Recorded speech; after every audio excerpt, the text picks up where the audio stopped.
(2020년) 논쟁이 됐던 소식 중 한 가지는 북한 김정은의 건강 이상설이었습니다. 지난해 봄 탈북자들은 물론 외신들까지 북한 내부의 소식통을 인용해서 김정은 위중설을 앞다퉈 다뤄왔죠. 김대중 정부에서 청와대 국정상황실장을 지낸 장성민 씨는 이른바 중국의 정통한 소식통을 인용해서 김정은이 코마 상태다, 거동이 불가능한 상황이라고 지속적으로 주장을 했었습니다. 물론 여름이 지나면서 김정은이 공식 석상에 다시 모습을 드러내고 결과적으로 이런 주장들은 사실이 아닌 게 돼버렸죠. 하지만 김정은이 살을 빼고 술, 담배를 절제하고 규칙적 생활을 하는 등 인간성 자체가 변하지 않는 한 그의 건강 이상설은 2021년에도 사라지지 않을 것입니다. 하지만 북한 정권 입장에서 김정은의 건강 이상설 이상의 심각한 위기는 체제 자체에 있습니다. 저도 숱하게 말씀드린 바와 같이 유엔의 대북 제재와 함께 지난해 수해 물난리와 코로나로 인한 북중 국경 봉쇄는 정권을 한계로 내몰고 있습니다. 어떤 면에서 2021년 코로나 팬데믹을 잇는 기아 팬데믹, 기후 팬데믹의 복합적인 모습이 북한 내부에서 드러나고 있는 것이죠. 특히 북한 안에서는 물자 공급이 원활하게 이루어지지 않으면서 117만 명에 달하는 북한 군대 내에 불만이 치솟고 있다는 소식 계속 나왔었습니다. 만일 올 봄 보릿고개가 돼도 상황의 변화가 없다면 무슨 일이 터져도 크게 이상할 게 없습니다. 보릿고개라는 것은 전년도 가을 수확한 양식이 바닥나고 새해 농사 지은 보리가 미처 여물지 않은 5월, 6월 춘궁기를 말합니다. 5월, 6월이 김정은 정권의 위기가 될 수 있습니다. 흥미로운 뉴스가 얼마 전에 나왔는데요. 며칠 전 소위 유명한 예언가라는 영국의 크레이그 해밀턴 파커라는 인물이 2021년에는 북한에서는 굶주림이 심해져서 북한 주민들이 김정은 제거 운동 등 폭동을 일으킬 것이라고 주장했다는 것입니다. 사실 예언이라 할 것도 없는 가능성 있는 예측이긴 합니다.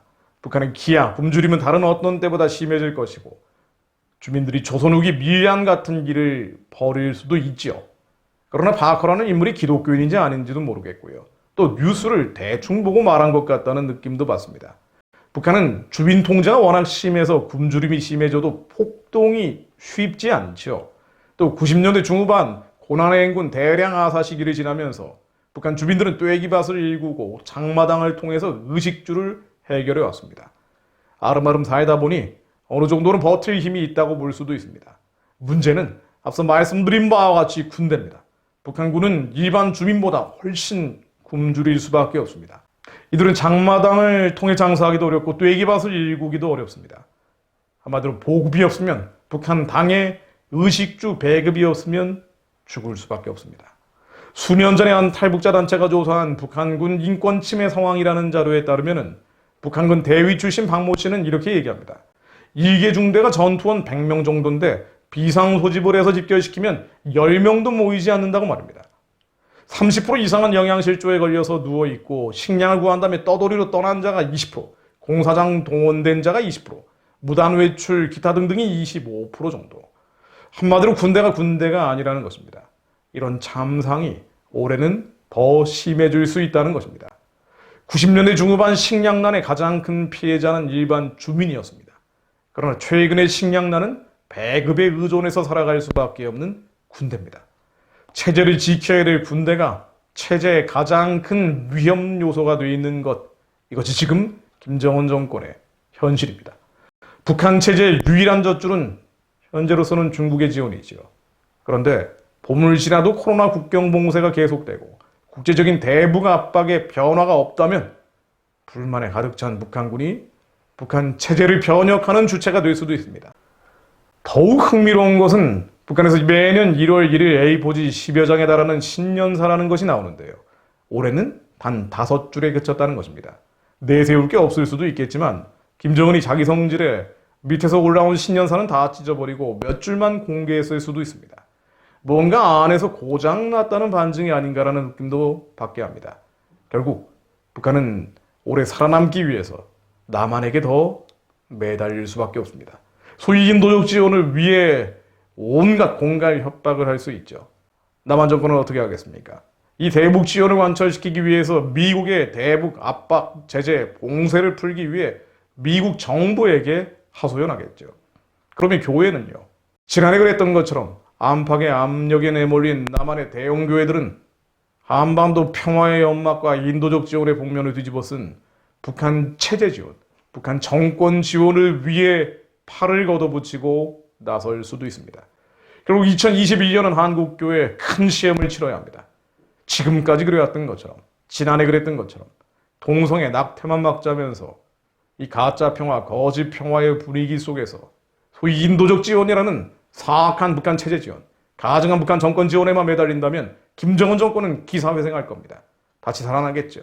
지금까지 그래왔던 것처럼, 지난해 그랬던 것처럼 한반도 유물론 세력은 더욱 힘을 얻고 동성애, 낙태도 결과적으로는 막지 못하게 될 겁니다. 그렇지 않고 경건의 모양뿐 아니라 경건의 능력을 회복하고 무정하고 자기만을 사랑했던 죄악에서 돌이키고 북한 구원과 북한 해방, 복음 통일을 위한 기도에 나선다면 김정은 정권은 오래 무너질 겁니다. 그와 연결되어 있는 동성애, 낙태 등 온갖 반교회 입법과 반교회 정책을 밀어붙여놓은 남한의 유물론 세력도 무너지는 길로 접어들 겁니다. 이것은 다가오는 서울시장, 부산시장 재보궐선거와 다음번 대통령 선거에 영향을 미치게 될 겁니다. 말씀 그대로 한국교회가 악에서 떠나는지 여부, 선한 양심을 회복하는지 여부, 북한 주민들에 대한 불쌍한 마음을 되찾는지 여부, 자기를 부인하고 십자가를 지는지 여부, 그 여부에 따라 교회의 사활이 걸려 있습니다. 교회는 물론 나라와 민족의 운명도 걸려 있습니다. 하나님, 주님의 이름으로 일컫는 주님의 백성이 악한 길에서 떠나게 하옵소서. 교만에서 벗어나 겸손하게 기도하게 하옵소서. 회개의 불을 내려주옵소서. 주님의 얼굴을 구하는 회개의 불이 한국교회를 뒤덮게 하옵소서. 자복하고 통회하게 하시고 악한 길에서 떠나게 하옵소서. 이 가증한 길에서 돌이키게 하옵소서. 북한의 사육정권, 북한의 우상체제, 북한의 주체 세력들을 돕는 이 악한 길을 그만두게 하옵소서. 하나님, 저희의 기도를 들으시고 죄를 사해 주시어 이 땅을 고쳐 주옵소서. 자기를 부인하는 자들, 주님의 이 민족의 이 백성에 맡기신 십자가를 지는 진정한 예수의 제자들이 일어나게 하옵소서. 저희들이 그들이 되게 하옵소서. 예수 그리스도 이름으로 기도했습니다. 아멘.